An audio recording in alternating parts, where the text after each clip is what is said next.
Turkey season is in full swing pretty much all the way across the country, and today I'm going to walk through what I bring with me going turkey hunting. Let's go.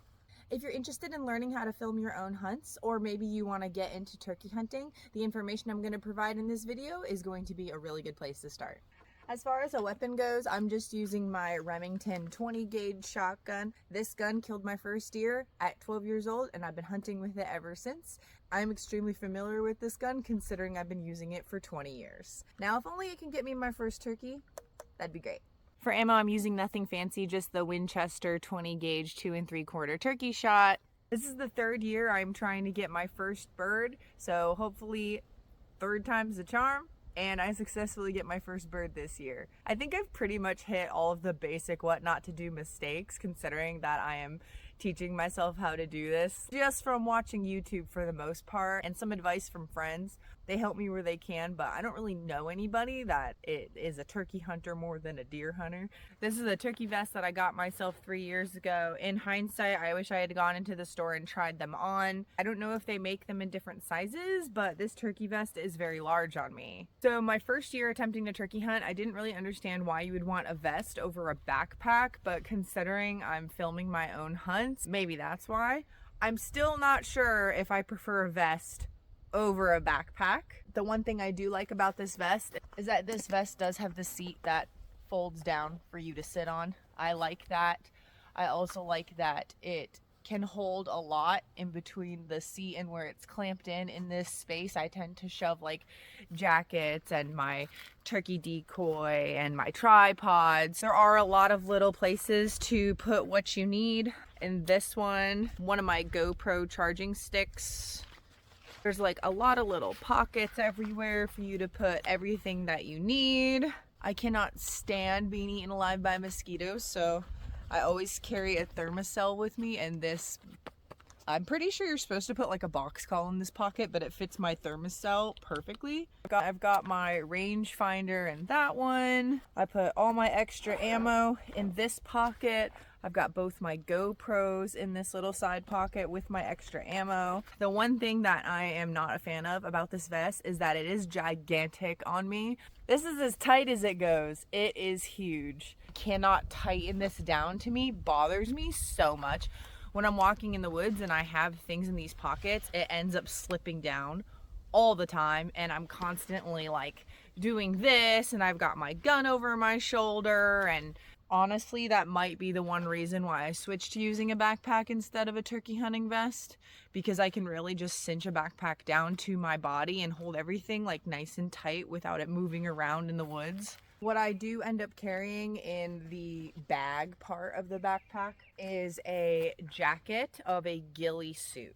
The reason why I have this is not to wear it, but it unbuttons and folds flat like this. What I found last year when I got this ghillie suit is that it works really well as like a ground blind to hide behind, especially if you're filming your own hunts. I'll set up my tripod, I will sit behind it, and then I take the ghillie suit and I wrap it around the tripod, and then I can, like, I'm hiding behind this as I'm hunting. The only thing you can really see is my head and my gun sticking out. The next most important thing to take with you turkey hunting is having calls. I've got 2 locator calls, a bunch of different turkey mouth calls in here, and an owl call. So this is an owl call. It is from Hook's Custom Calls from Shane Simpson, and I will put a link to his page right here. He does a lot of really good educational turkey videos and how to use these calls. I think this is the most realistic owl sounding call that I've heard thus far.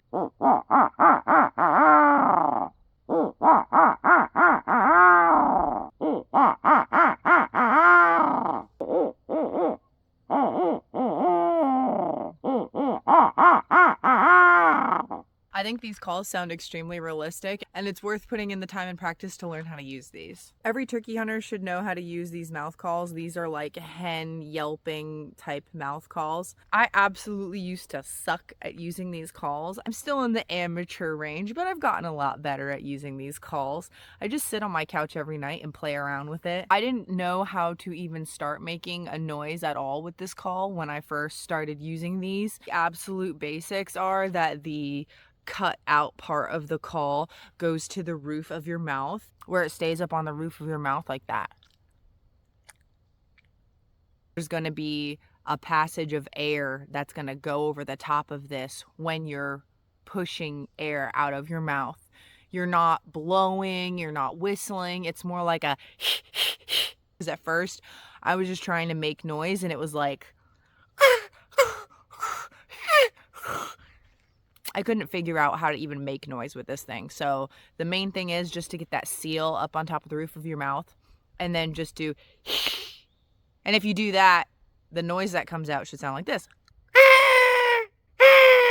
Once you have that noise, then you can manipulate the noise with your tongue and dropping your jaw.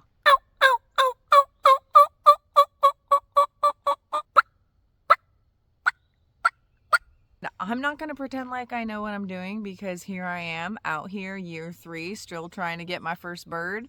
But I just tell you guys what I know and what I've learned thus far and take it with a grain of salt. Take what you can from this video. I am not a professional. I don't even know if you could really call me a turkey hunter.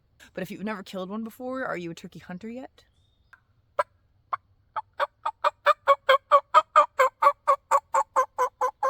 Not a great turkey caller, but I have witnessed people who call worse than this have gobblers come in on a string. So I know that I can do it. I just got to find the right fired up bird to get to come in. I mean, at this point, I'll shoot a Jake, by golly. But I've heard that turkey calling is an art form. I'm just trying to get one dumb gobbler to believe I'm a hen. That's it. I do use Vortex binoculars. They are a lifetime warranty. I'm a huge fan of all products that you can purchase that have a lifetime warranty on them, because why would you invest your money in something that is just going to break in a couple of years and you're going to need to repurchase again? Obviously, I always bring a decoy with me turkey hunting. I've had a gobbler get hung up at 80 yards before, and I believe it was because he didn't see a decoy. He could hear my calls, but he didn't see the decoy. In hindsight, if I didn't have a decoy, I probably should have moved back in the bush so that he had to like come in further to come check the situation out. But having a decoy can be extremely helpful. Getting a good one that looks halfway decent. I think this decoy was like $85, but it's hand painted. It's even got like fuzzy stuff on it. It looks extremely realistic, and the pole to stick it in the ground held right inside it, so I don't have to carry around this stick all the time. I really like this decoy, and it helped a gobbler come in to me last year when I had it. I just didn't see it, so I didn't get to shoot it.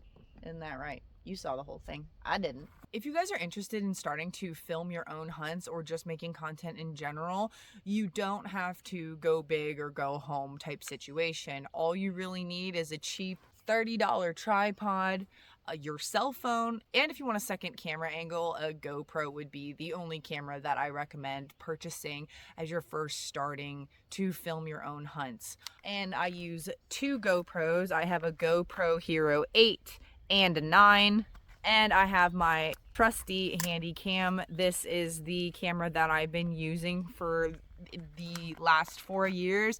I originally purchased this camera to start filming my own hunts. I have stealth stripped it. It is nice and quiet. It is the Canon Vixia HFR 800. I will put a link in the description for you guys to this camera. I've dropped this camera out of trees. I've dropped it out of my backpack onto the ground. I've dropped it while riding my e-bike onto the pavement, and it is still working 4 years later. This is a really great handy cam. It zooms in super far. It is a touch screen, so you can touch the screen and it will focus on the spot that you're touching on. The one thing that I don't recommend as far as filming your hunts go with this camera is that it is a very small LCD screen.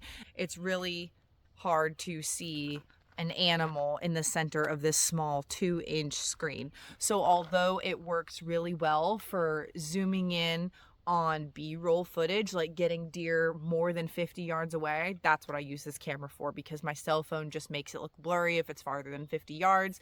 This is a really good camera for filming anything you want out of a 50-yard radius, and that is what I would recommend it for, especially for getting really up-close shots of like deer eating acorns. This camera even catches like crumbs falling out of their mouth. It films in 4K, so it'll do you justice for starting out, and I do highly recommend this camera. It's a really good budget-friendly place to start. I have two tripods. This is a very cheap small one, and I specifically got a cheap small one so that I could pack it up with me and take wherever I go for making TikToks and short form videos. But it packs up nice and small. It is not the sturdiest, but it works for all its intents and purposes. I also got this adapter for holding my phone. It does vertical and to do horizontal. All I have to do is flip it. So it does get all the angles that I need it to get. I'm gonna switch you guys to this tripod now because I wanna show you my nice tripod, which is what I'm currently using to film. So this is my other tripod that I use, about this tall if I wanted it to. I am working with the company called Painted Arrow, and they are for hunters who want to get into self-filming. This is a swivel head that they make, and it works with like any tripod or camera arm setup. I really like it. It's extremely smooth and easy to use. But what is nice is this apparatus that I've put on top of here. It is a magnet. It holds your phone. I've taken my phone case off for reference, but I have a small magnet on this phone. They have their own magnets that come with their product, and it just sticks right on there and does not come off. So they also have mounts that attach to your bow. I believe they're coming out with one to attach to your gun as well. Let's install one on my GoPro here. So I got this one from them, and it installs on your GoPro, which I'm gonna do right now. So here's the magnet. There. Okay. So let's attach these guys.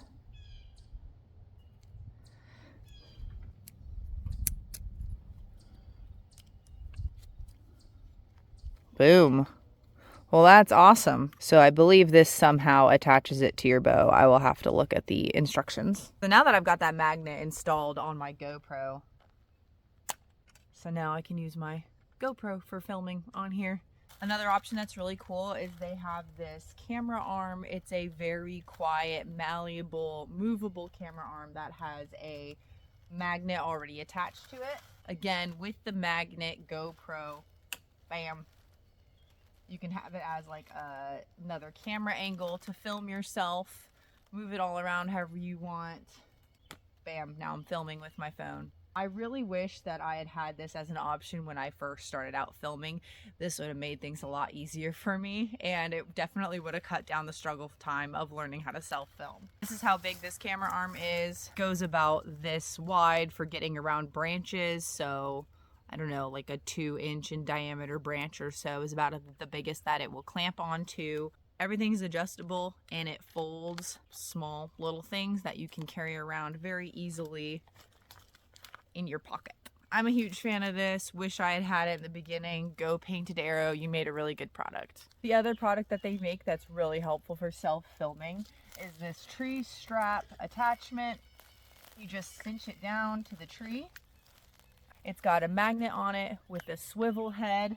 And again, I can take my GoPro and pop it on there and angle it wherever I want. This would be really good for like doing interviews when you're in the tree, or when you're turkey hunting. You can have this above you and you can sit against your tree like this, and it can record above your head. Again, you could swap it out to your phone.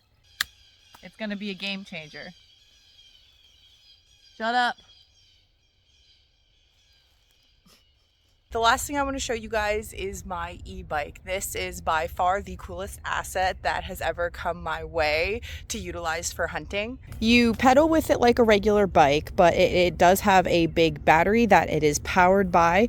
It's extremely helpful for roosting turkeys. I just take it on all of these bike paths and mountain bike paths that is on hunting land. I am rocking the DIRWIN e-bike, and I cannot say enough good things about this bike. It was definitely worth the investment, and the battery life on this thing is incredible.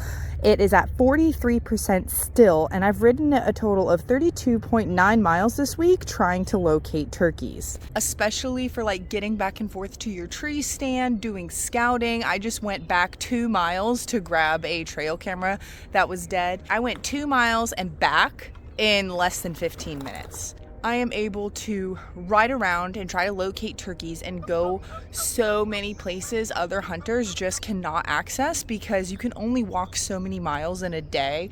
The amount of ground I'm able to cover is just mind-blowing to me now that I have this e-bike. I'm going to use these buttons here on the sides. Yellow means power, so right now it is on a power of 1. It goes all the way up to 5 power. The power means how much the e-bike is assisting you in pedaling.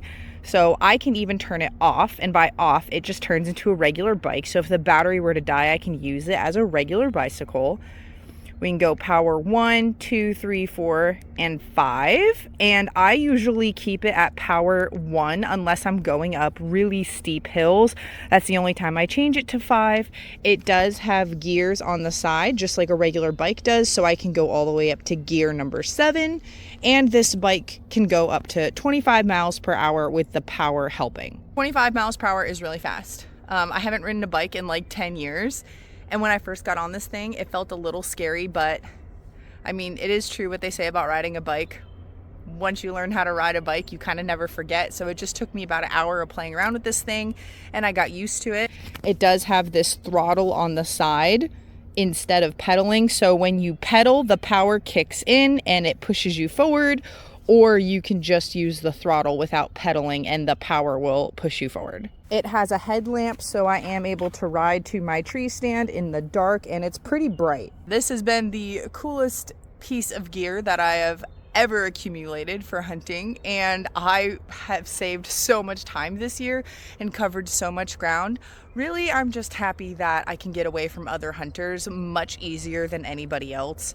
It's a game changer. It's definitely worth the investment. If you have the money to invest and you plan on hunting multiple days a week and you want to get away from other hunters, this is the way to go. Now, do check your state laws and regulations. Public lands do have certain restrictions as far as electronic bike or motor vehicles go. So do check with your local public lands to make sure that it is legal for you to ride on the trails. An electronic bike seems to be a new fad, and I've run into multiple other people that are also using electric bikes. Not hunters though, just bicycle enthusiasts. The public lands that I live near have miles and miles and miles of mountain bike trails. Like I said, I did 32 miles this week and I never rode the same trail twice. So that's a lot of ground that I covered. It makes scouting so much quicker. It's insane, and I wish that I had invested in one of these years ago.